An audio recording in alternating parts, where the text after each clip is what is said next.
Welcome to Screw the Commute, the entrepreneurial podcast dedicated to getting you out of the car and into the money. With your host, lifelong entrepreneur and multimillionaire, Tom Antion. Hey everybody, it's Tom here with episode 362 of Screw the Commute podcast. I'm here with Richard Villasana. He is with Forever Homes for FosterKids.org. And he has been doing great things for children for many, many years. He's helped over 10,000 families. And I'm going to let him tell you the details of that when he comes on in a few minutes. So really excited about talking to him. Known him for a long time. Now, if you would like to hear your own voice here on a Screw the Commute episode, all you have to do is go to screwthecommute.com, and there's a little blue sidebar that says send a voicemail. So if you've learned something or something that's helped your business, we want to hear about it. Just go there, click your button on your phone to record, or just talk into your phone or your computer microphone, and you can leave a nice voicemail for us, and we will edit it into a future episode, and you'll get a great big shout out. So just leave your website or whatever you want to promote there too. So that's screwthecommute.com. And while you're over there, grab a copy of our automation ebook. It's a gift to you for listening to the show. Sells for $27, but it's yours free. You pick that up at screwthecommute.com/automate free. Screwthecommute.com/automate free. And it'll really help your business. It has cell phone tips. It has all kinds of automation tips where just one of the tips, we figured it out a couple years ago, it saved me 7.5 million keystrokes. Okay, we're not exaggerating. So pick that up at screwthecommute.com/automate free. And also, you can grab a copy of our podcast app at screwthecommute.com/app. That's APP. And you can put it on your cell phone and tablet. We got instructions and videos and stuff how to show you how to use it. And you can take us with you on the road. Now, I know everybody's freaking out still, and there's a lot of sadness because of this pandemic and threats of lockdown and previous lockdowns. And, people are hurting, and I totally understand that. But I've been preaching for over 20 years, since I've been selling on the internet for 26 years and been teaching it for like 22 years. So I've been preaching that you can stay out of those kind of nasty situations if you learn how to sell from home, online, have your own online business. You can start out as a side hustle if you want, or go full time. It doesn't really matter. There's no limit to what you can do online. And I formalized my training, even though I've been teaching this for 22 years, about 12 years ago, I formalized it in the form of a school. It's the only licensed, dedicated internet marketing school in the country, probably the world. And it's licensed to operate by SCHEV, the State Council on Higher Education in Virginia. But you don't have to be in Virginia to attend. It's distance learning to learn. And then now it's more prevalent than ever that you can legitimately work from home. You save all kinds of time commuting. That's why we call this Screw the Commute, right? I've never had a job, never been in a commute situation, and don't ever want to be. Put it that way. So check that out at imtcva.org. It's a great thing for your kids, your grandchildren, your nephews, your nieces, or to help your business do way better online. And a little later, I'll tell you how you can get a full scholarship to the school if you're in my mentor program. All right, let's get to the main event. Richard Villasana is the founder of the nonprofit Forever Homes for Foster Kids and a leading international authority on immigration issues and foster families. He's a columnist with Foster Focus magazine, and he's been featured on CNN International, AP News, ABC TV, even Costco Connections. That's an interesting one, in the Washington Post, and I saw his press page. There's way more than that. So, Richard, are you ready to screw the commute? How you doing, man?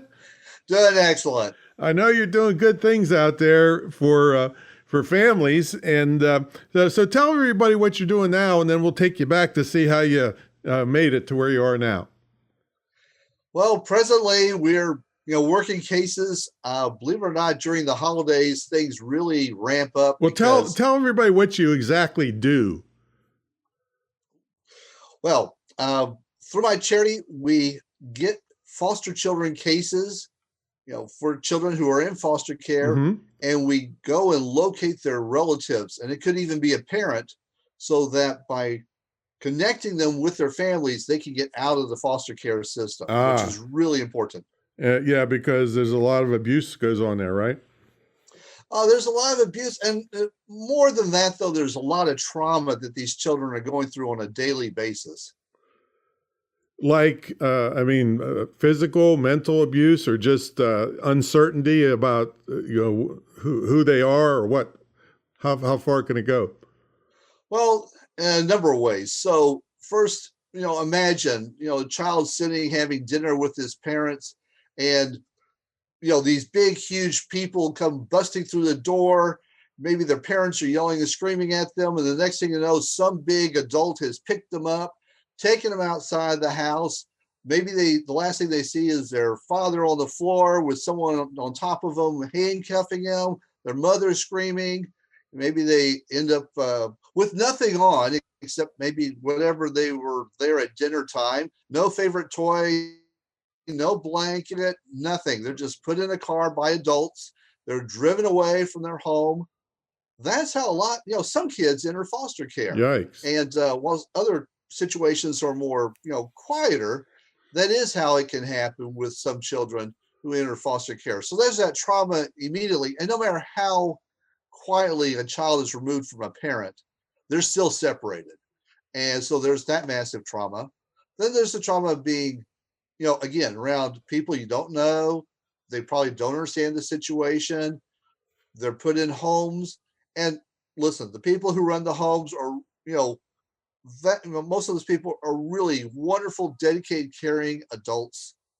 But then they're in a home for 6 months, and the next thing they know, they come home from school, and someone says, you got 10 minutes to get your clothes together, put it in this garbage bag, you're leaving. Wow. And they get moved to another home. And so there's this constant instability, and the kids know this. They know that any day can be the day, no matter how much fun they had at school or how much fun they had, whatever, that can be a day they come home or they get the phone call that they got to move. Wow. Wow. So yeah, it's quite sobering when, I grew up in a nice, two-parent family with none of that stuff going on. So I can only imagine how it would be for a young person. So what do you do about it? Well, once a child comes into foster care, by law, these agencies are supposed to jump into action and start looking for other adults, a grandparent, an uncle, aunt, older cousin, could even be an older sibling, somebody who will step up. And the whole concept is if you get enough of these relatives, somebody will say, I'll take them. And that way you can get them out of the foster care system back to their families, to people that they know. So is it technically, if it's a relative, is it technically still a foster situation, or is it not? If it happens immediately, we term that kinship care. So Kinship care. Kinship care. A lot of people have heard that term, and that's where the child goes with a relative. That's always preferable that the child is with family. I've actually talked to former foster kids and asked them, would you have wanted to be with strangers, no matter how nice or kind or caring, or with a distant relative? And 90% will say, I'll take the relative, because they feel it's still family, even if they haven't met them. Many of these foster kids will say, I would rather have gone to my grandmother. I know about her, but I didn't spend time with her. But I would rather have been with grandma rather than moved around from home to home with the foster, families. And this is something that's really important for the public to understand. It's not like the foster parents take these children in 6 months, they say, you know what, that's enough, move them on. A lot of these parents, they're there for the long term. They're willing to stay with a child. It's the agencies who move them around and move them, twice a year on average. So Why? it gets frustrating. That's a great question. I wish I had a good answer. It's a frustration point for foster parents who are willing and able to give their time and love and attention to a child just to have that child moved for whatever reason. Wow, that's really crazy. Now, if you do the kin route, is that kin automatically a legal guardian, or does that have to be a court hearing for that, or what? So there is a court hearing, and they are made the legal guardian for that child. Then that can turn into an adoption. So Mm-hmm. just because the child is put with, grandma and grandpa doesn't mean that they've adopted a child. Right. That can take 1 to 2 years, depending upon where they are in the country. And again, this is a big country. What happens in Texas doesn't happen that way over in California or in Massachusetts. And a lot of people will judge the foster care system by what happens in a local area, whether it's good or bad, and assume that's what happens everywhere. And it's not. It runs the gamut from wonderful to really pitiful. Oh, man. So let's see how you got here. Now, I understand you're a Navy veteran. Is that true? Yes. Well, I didn't know that. And I would, on behalf of everybody, want to thank you for your service. And we just had Veterans Day the other day, and know the sacrifices that everybody's made for this country. But tell us about any jobs you had, and then how it evolved into this charity you started. Well, the most important was after I got out of the military, I was out on a medical discharge. And when I got out, I started looking around for my next career, and I was in San Diego. And I'd always wanted to travel internationally, and I'd heard about international marketing. So I thought, great, this is it, my chance. Let's go for it. So I went to SCSU and here in San Diego, and I met a gentleman. His name was Antoine Morrison. And this gentleman, he was the type of mentor you could only pray for. He had spent years in Europe. He had spent years traveling around Latin America. He was in Who's Who and about a dozen countries. He had done work for the Department of Defense, for foreign governments. He had worked with Fortune 500 companies. He could tell you story after story about working with Boeing and doing a deal for the DOD and just go on for hours and days. And I caught his attention because I was very enthusiastic, and I went to his paid courses. And then finally I was able to convince him to give me some private, tutoring at that time because I wanted to do my traveling. And we decided on Mexico. It was nearby, certainly cheaper to get down to Mexico than it was to fly to France or some other place in Europe. And so I started building my business internationally. We had some really serious bumps in the road, though. 1994, we were ready to close on a multi-million-dollar deal. Flew out of Mexico City. A week later, the economy collapsed and just took everything, including all the hard work we'd put in to get to that point of having that multi-million-dollar deal. It just disappeared. So now, did you speak Spanish at the time? Because I heard you on TV speaking Spanish, but did you pick it up, or when did you start speaking Spanish? I picked it up because I actually at one time spoke 4 languages, French, Italian, and Spanish and English. Wow. So I had to forget the Italian because I kept mixing it with the Spanish, which is not good when you're negotiating with the government agency. So I'm with Antoine, though. At one point, we're working together, and I would do things for him also as a trade-off. And so one day he comes to my desk and he says, I want you to find like Barry Johnson. And Barry works for the Department of Commerce, and he's located in Washington, D.C. That's all I know. See what you can do. Now, this is pre-Google. Right. I'm not sure there was a World Wide Web at that point. So later I come to his desk and I drop off a piece of paper, and he says, what is this? And I said, that's the phone number. He said, the phone number for what? And I said, for Barry. And he said, "This is the phone number for Barry." And I'm thinking, well, yes, what's wrong with my English? Yes. I want to get back to work. And he looks at his watch. He said, "I asked you for his information 5 minutes ago."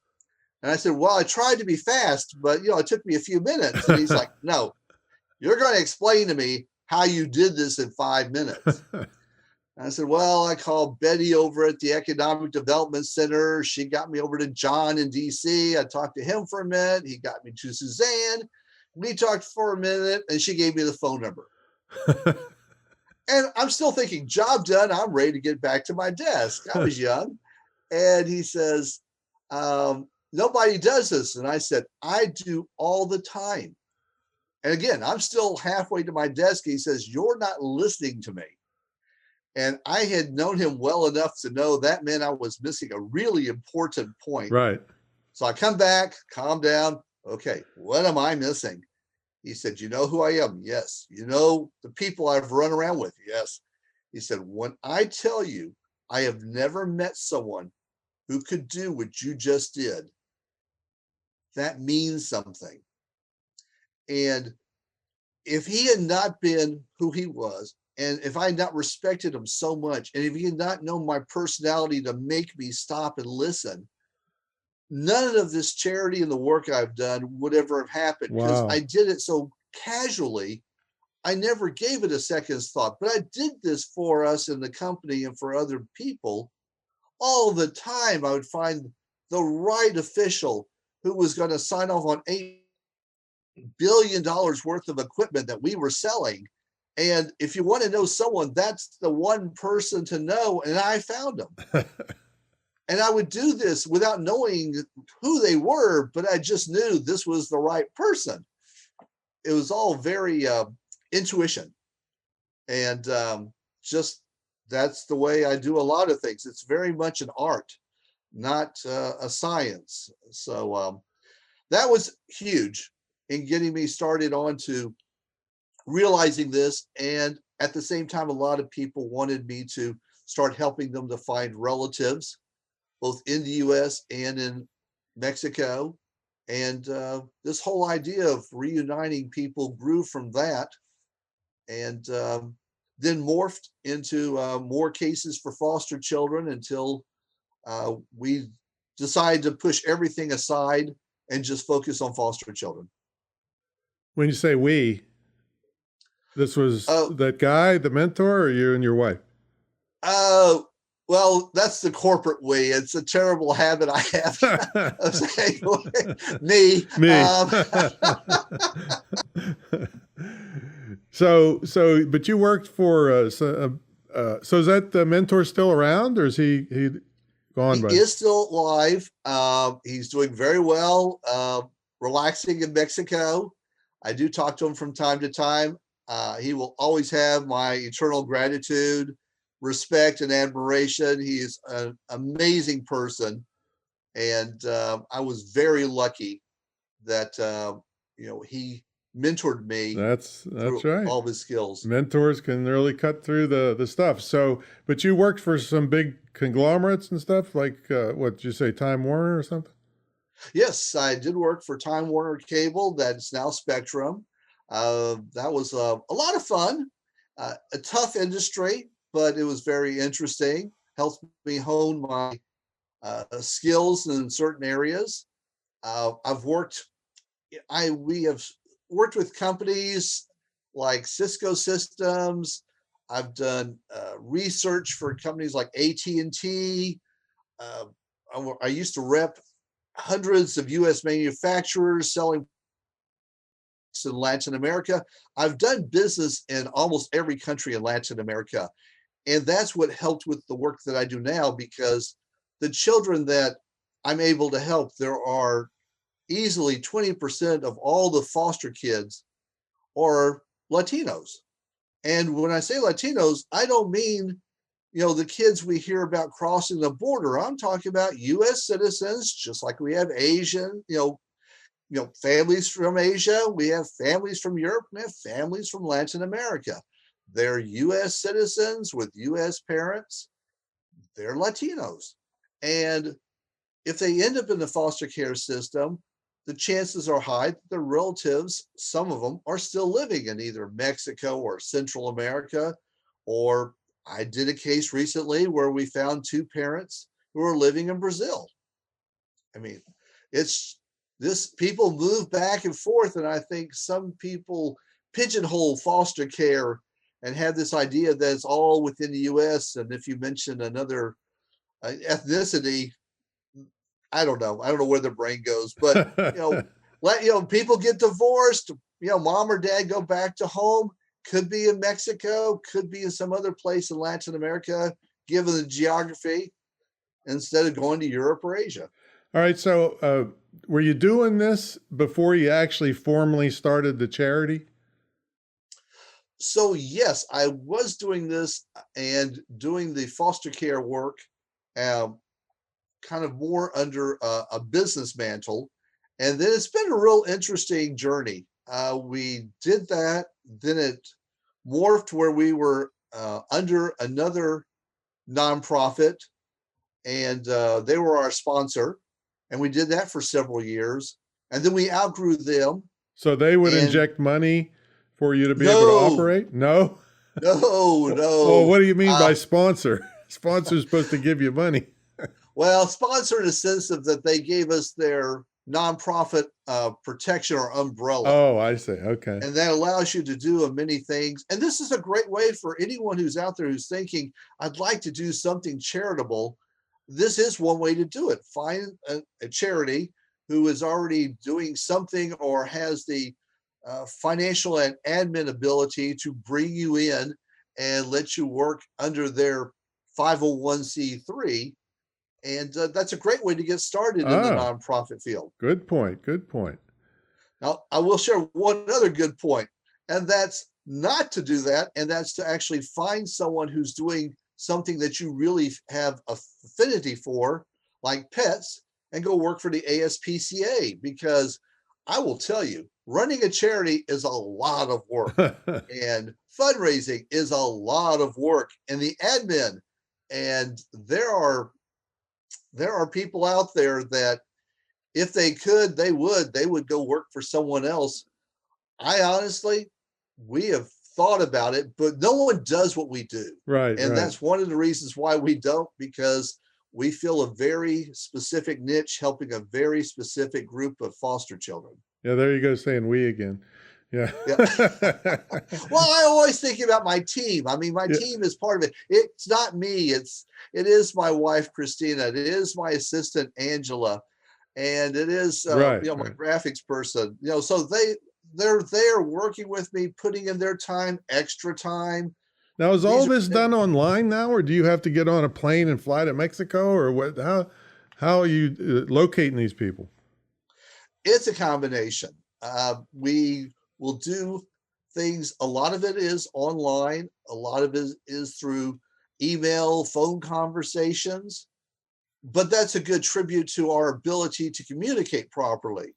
If you don't know what you're doing, I don't care if you're standing in front of the person, you're not going to get very far.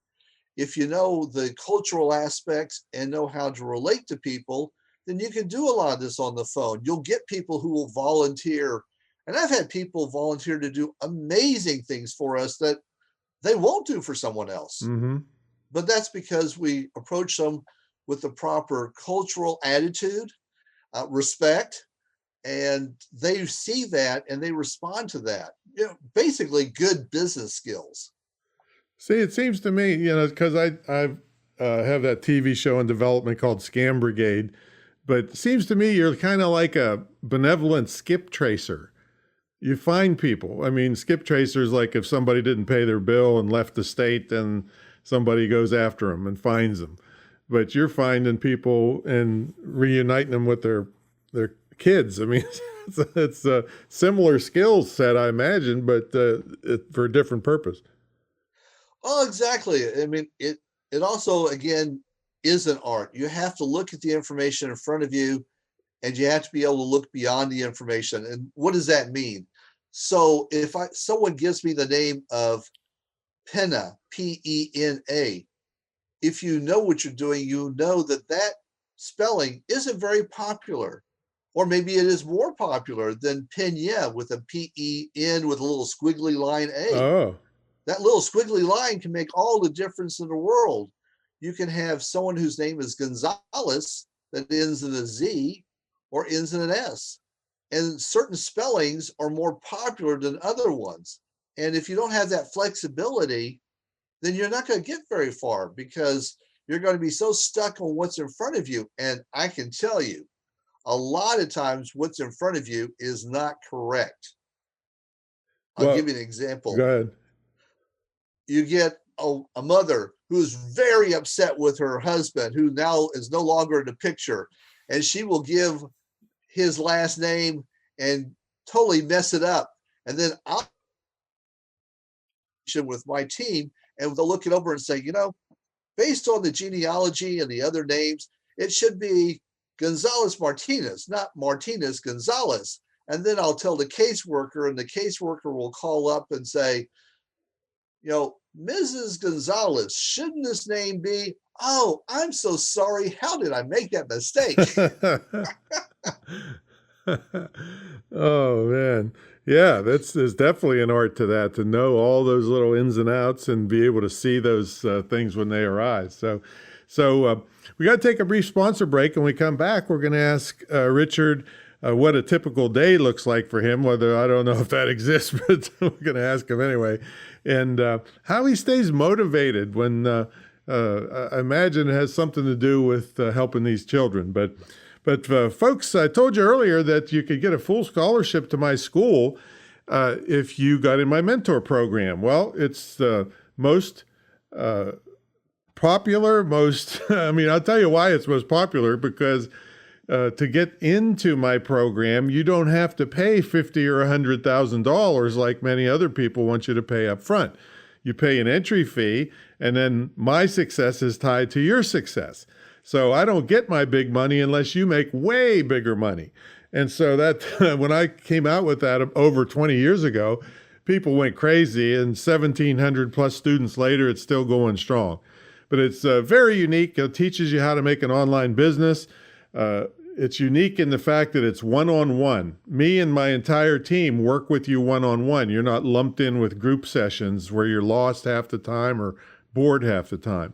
You also have an immersion trip to the Great Internet Marketing Retreat Center in Virginia Beach, of course, after the pandemic, but you have an immersion weekend where you actually live in the house with me and watch orders come in and see how we do things, and we train you the whole weekend. Plus, we put you in our TV studio and shoot high-definition videos for you, some of which on the open market go for $700 to $1,500 each.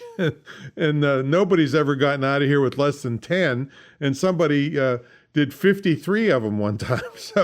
So just very unique. And like I said, you do get a scholarship that you can either use yourself or gift to someone that means something to you. And we had one guy join the mentor program, gift the scholarship to his daughter, who he had spent $80,000 on her crappy education, and she was working some menial job. And within 1 month, she was making $1,000 a month on the side. After 3 months, she was up to $3,000. After 4 months, she was up to $6,000 a month as a side hustle, hadn't even graduated yet from the school. So all of these are highly in-demand skills. In the typical traditional world, they're teaching kids how to protest, and then they're getting out and working at Starbucks. So we don't want that. We want you to be able to work from home, write your own ticket, and have a marketable skill that's in high demand. That's what we do. So if you're interested in the mentor program, check out greatinternetmarketingtraining.com, and then give me a call, email me. All this stuff will be in the show notes along with Richard's great stuff, and we'll get you in the program and take off with it, because I don't want to see people suffering from this pandemic because of finances. All right, folks, let's get back to the main event. We're here with Richard Villasana. He is doing great things for children and families. And Richard, so what's a typical day look like for you? Do you get up early? Do you work out, breakfast? What's it like in your realm? Actually, I laugh sometimes because the first thing I do is I wake up and pretty much sit in front of my monitor and check emails and see what's going on, and to see how I can move forward in the day with the foster care cases that we have. So How many do you have usually I'm going at in one there time? first. Huh? How many do you have going at one time? It varies. We usually have anywhere between 8 and 16, 20 cases at Oh, one time. wow. Wow, wow, wow. Yeah, and so then what? So, then I'll definitely grab breakfast. I am not a morning person though. I am a night owl. If I'm up at 4 o'clock in the morning, that's not unusual. I will sometimes stretch it to 8 o'clock. Sometimes if I have a really early meeting for some reason, I may just stay up until after it's over and then go to sleep. Wow. So, but I spend my time just on a variety of things. It's working the cases, it's doing research for the different countries, maybe making some new relations, finding some new connectors for a case that we're working on.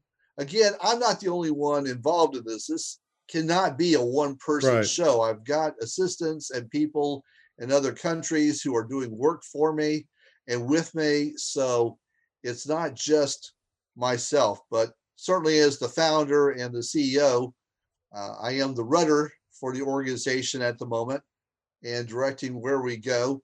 A lot of the time is spent doing the research, and it's dogged research. It's very manual.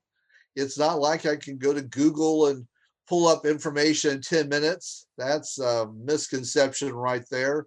It's a lot of communicating with people, and with what's going on right now, that has slowed down tremendously. It may take me or us up to 3 to 4 weeks to get a response. And that's on the US side. Wow. And then imagine you've got other countries where they've got hurricanes coming through constantly, and their systems are being disrupted. They're working from home. Their kids are also doing, as we are here, doing remote school. So they've got their kids at home. So this year has been extremely interesting in doing this work and getting these children connected to their relatives and getting them out of the system.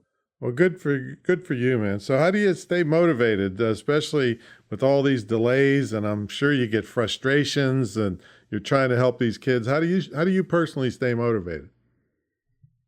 That's a great question because I just do. It for me, this is such an injustice. These children did nothing. Right. These children end up in foster care. They are there for no fault of their own.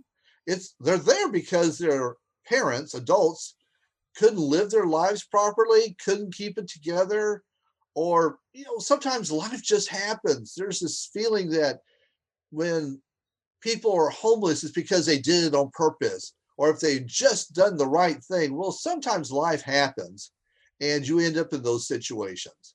And we have to do what we can to protect children. And so I feel a very strong motivation there. I'm the oldest of 9 kids. Wow. And so being from that, I had a very strong sense of responsibility. I have a very strong sense of justice.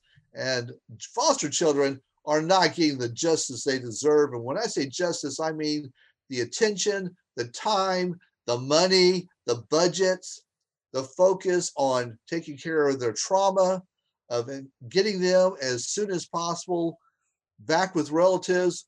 It's a process that is well intended, but because it's disjointed, every state has their own way of doing it. Some counties have their own way of doing it.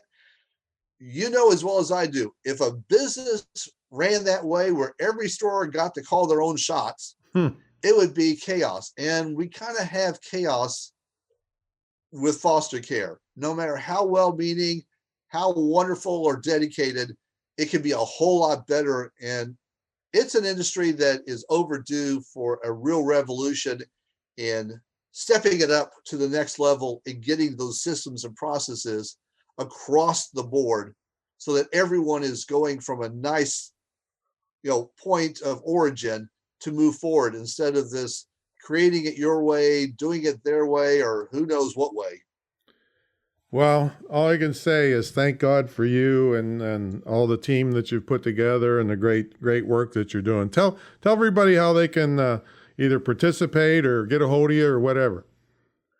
Well, the best way is actually through our Facebook page. It's facebook.com/family finding, FINDING, finding MX.